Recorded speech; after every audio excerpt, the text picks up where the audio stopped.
সকলোকে স্বাগতম জনাই আপোনালোকৰ মাজলৈ লৈ আহিছো এটা ডাঙৰ খবৰ লৈ আহিছো আপোনালোকৰ মাজলৈ জুবিন গাৰ্গৰ মৰণোত্তৰ পৰীক্ষা ধৰা পৰিছে যে লাওখোলাত এটা ডাঙৰ আঘাত মৰণোত্তৰ পৰীক্ষা ইতিমধ্যে ৰাজহুৱা কৰা হোৱা নাছিলে কিন্তু বৰ্তমান সময়ত আমাৰ মাজলৈ আহি পৰিছে এটা ডাঙৰ খবৰ জুবিন দাৰ লাওখোলাত পাইছিলে এটা ডাঙৰ আঘাত মৃত্যুৰ পূৰ্বে গতিকে ডাঙৰ খবৰ সেইটো এটা আৰু এটা ডাঙৰ খবৰ আপোনালোকৰ মাজলৈ লৈ আহিছো যেটো আমাৰ জুবিনদাৰ হাতুৰাৰ সময়ত সাগৰত যেটো শেষৰ যেটো ভিডিও আমি ইতিমধ্যে দেখা নাছিলো ইতিমধ্যে সেইটো ডিলিট কৰা হৈছিল কিন্তু কোনে ডিলিট কৰিছিল কিয় ডিলিট কৰিছিল সেই ভিডিওটো আমাৰ চকুৰ আগলৈ কিয় ইমান দেৰিলৈকে অহা নাছিল সেইটো এটা চকুৰ আগলৈ আহিছে ইতিমধ্যে আমাৰ মাজলৈ কথাটো আহিছে যে সেই ভিডিওটো অমিতপ্ৰভা মহন্তই ডিলিট কৰিছিল সিদ্ধাৰ্থৰ দাবীত সিদ্ধাৰ্থই দাবী কৰি দিছিলে ধমকি দিছিলে যে এটো ডিলিট কৰিব লাগে বা ধমকি নিদিলেও সিদ্ধাৰ্থৰ কথা মতে ডিলিট কৰিছিলে অমিতপ্ৰভা মহন্তই শেষৰ টুকুৰা ভিডিও যেটো ভিডিও আমি ইতিমধ্যে টুকুৰা টুকুৰকৈ চাই আহিছো অমিতপ্ৰভা মহন্তই কিহৰ ইমান চখ কৰিছিলে যে টুকুৰা টুকুৰকে কিহৰ চখত ভিডিওটো আগবঢ়াই আছিলে গতিকে সেইটো এটা ডাঙৰ ৰহস্য যে টুকুৰা টুকুৰকৈ অমিতপ্ৰভা মহন্তই কিহৰ চখত ভিডিওটো আমাৰ মাজলৈ আগবঢ়াই আছিলে আৰু গৰিমা বৌৰ ওচৰলৈ সেই তেনেকুৱা ধৰণৰ ধেমালি খেলা কি কাৰণে কৰি আছিলে সকলো ঘৰৰ মানুহৰ কাৰণে অসমৰ এটুকুৰা হীৰা কি ধৰণে নোহোৱা হৈ গ'ল সেই ভিডিওটো কি ধৰণে টুকুৰা টুকুৰকে গোটেই ভিডিওটো কিন্তু ডিলিট নকৰিলে কিন্তু শেষৰ ভিডিওটো ডিলিট কৰিলে কিন্তু কিয় সিদ্ধাৰ্থই বা কিয় মানা কৰিলে সেই ভিডিওটো ডিলিট কৰিবলৈ কিয় ক'লে বহুত ধৰণৰ কথা এতিয়া আহিছে ওলাই পৰিছে আৰু SIT অনুসন্ধানত কিন্তু ডিলিট কৰিছিলে যদিও SIT অনুসন্ধানত এতিয়া শেষৰটো ভিডিও চকুৰ আগলৈ আহিছে SIT ইতিমধ্যে গম পাইছে যে ভিডিওটোৰ শেষৰ ভিডিওটো আচলতে কি আছিল প্ৰথম কথা হ'ল যে লাওখোলাত যিদৰে জুবিন দাই কি ধৰণে আঘাত পাইছিলে মৃত্যুৰ পূৰ্বে কি ধৰণে জুবিন দাই আঘাত পাইছিলে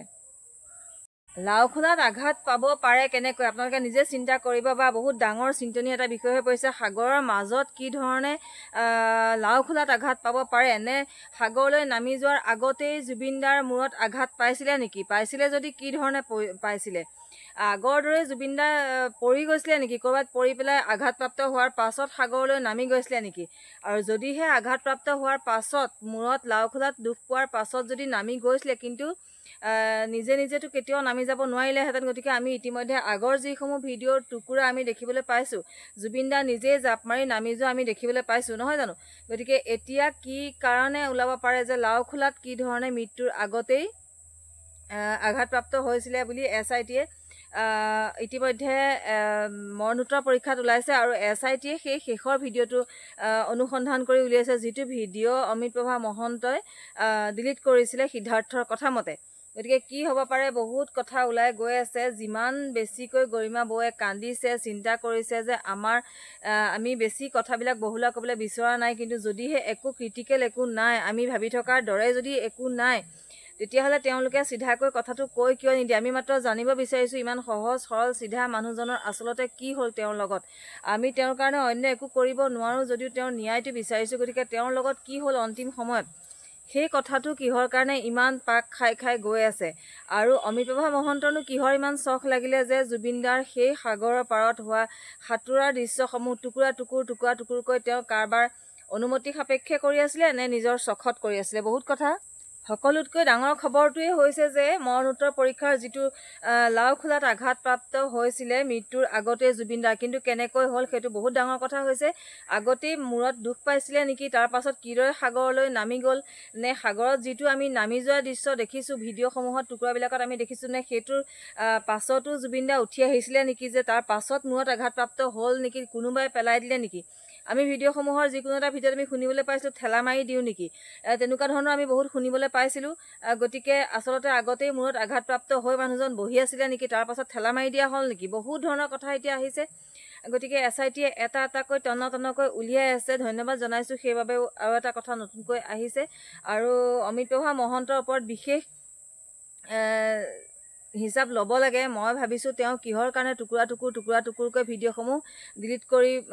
পঠাই আছিলে উলিয়াই আছিলে আৰু সেই শেষৰ ভিডিওটো সিদ্ধাৰ্থৰ অনুমতি সাপেক্ষে কিয় তেওঁ ডিলিট কৰিছিলে আৰু যদিহে ডিলিট কৰিছিলে তেতিয়াহলে গোটেই ভিডিওখিনি কিয় ৰাখি পেলাই সেইদৰে পঠাই মানুহক এটা এটাকৈ দেখাই আছিলে কি বুজাবলৈ চেষ্টা কৰিছিলে আসলতে আৰু যদিহে কথাটো চিধা হ'লহেঁতেন, চিধা চিধিকৈ জুবিন দা সাগৰত পৰিয়েই মৰিলে বা তেনেকুৱা ধৰণৰ কিবা এটা হ'লহেঁতেন,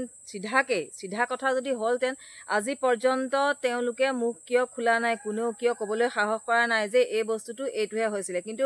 মৰণোত্তৰ পৰীক্ষাৰ ৰিজাল্ট যিহেতু মুখৰ আগলৈ অনা নাছিলে, গৰিমা বৌৱেও ৰাজহুৱা কৰা নাছিলে, উভতাই দিছিলোঁ বুলি কৈছিলে। গতিকে সেই মৰণোত্তৰ পৰীক্ষাৰ হিচাপত এতিয়া কিহৰ কাৰণে ইমান ডাঙৰ খবৰ এটা আমি পাবলৈ পালোঁ যে মৃত্যুৰ আগতে জুবিন দাই লাওখোলাত আঘাতপ্ৰাপ্ত হৈছিলে। কিন্তু কি ধৰণে হৈছিলে, সাগৰৰ ভিতৰত কি ধৰণে, সাগৰত সাঁতুৰি থকা অৱস্থাত কি ধৰণে আঘাতপ্ৰাপ্ত হ'ব পাৰে, বহুত ডাঙৰ কথা। কোনোবাই মাৰ মাৰি দুখ পোৱাইছিলে নে কেনেবাকৈ পৰি দুখ পাইছিলে নে, পৰিছিলে যদি ক'ত পৰিছিলে, মৃত্যুৰ কিমান সময়ৰ আগত মানুহজন পৰিছিলে, নে সেই সাগৰৰ পৰা যেতিয়া সোমাই গৈছিলে, সোমাই যোৱাৰ পিছত যেতিয়া ফেনেৰে মানুহজন ফেন মুখৰ পৰা বহুত বেছি ফেন ওলাবলৈ আমি দেখা পোৱা গৈছিলে। অমৃতপ্ৰভা মহন্তই আগতেও কৈছে যে কোনোবাই তেওঁক মুখত কাপোৰ ভৰাই দিবলৈ কৈছিলে, ঠিক তেনেকুৱা সময়ত কেনেবাকৈ মূৰত আঘাতপ্ৰাপ্ত হৈছিলে নেকি বা কোনোবাই আঘাতপ্ৰাপ্ত কৰিছিলে নেকি, বহুত ধৰণৰ কথা ইতিমধ্যে মুখৰ আগলৈ আহিছে। আৰু ভগৱানকো ধন্যবাদ জনাইছোঁ এটা এটাকৈ যিহেতু মুখৰ আগলৈ আনিছে। কিন্তু এটাই দুখ লাগিছে যে জুবিন দাৰ লগত কি ধৰণে তেনেকুৱা কৰিব পাৰিলে, কেনেকৈ পাৰিলে জুবিন দাহেন মানুহজনক তেনেকুৱা কৰিব। গতিকে ভগৱানকো ধন্যবাদ জনাইছোঁ। আৰু যাতে সোনকালে আজি 13 তাৰিখৰ দিনটোত যি ধৰণে এইকেইটা নতুন কথা আমি জানিব পাৰিলোঁ, ঠিক সেইধৰণে আমাক খুব সোনকালে এই ধৰণে যাতে মুখৰ আগলৈ আহে, আচলতে কেনেকৈনো তেওঁ আঘাতপ্ৰাপ্ত হৈছিলে, লাওখোলাত কি ধৰণে দুখ পাইছিলে সেই কথাটো, আৰু শেষৰ ভিডিঅ'টোনো কি এনেকুৱা আছিলে যে যিটো ডিলিট কৰিবলৈ বাধ্য হৈছিলে। SITয়ে যিহেতু এতিয়া ধৰা পেলাইছে, গতিকে সিমানখিনি আজি ডাঙৰ খবৰ। গতিকে আমি এই ধৰণে পাই থাকিলে আমি আপোনালোকক জনাবলৈ চেষ্টা কৰি থাকিম। গতিকে এনেকুৱা ধৰণৰ ভিডিঅ' যদি আপোনালোকৰ ভাল লাগিছে তেতিয়াহ'লে প্লিজ মোৰ চেনেলটো ছাবস্ক্ৰাইব কৰি ল'বলৈ নাপাহৰিব। আজিলৈ আহোঁ, ধন্যবাদ।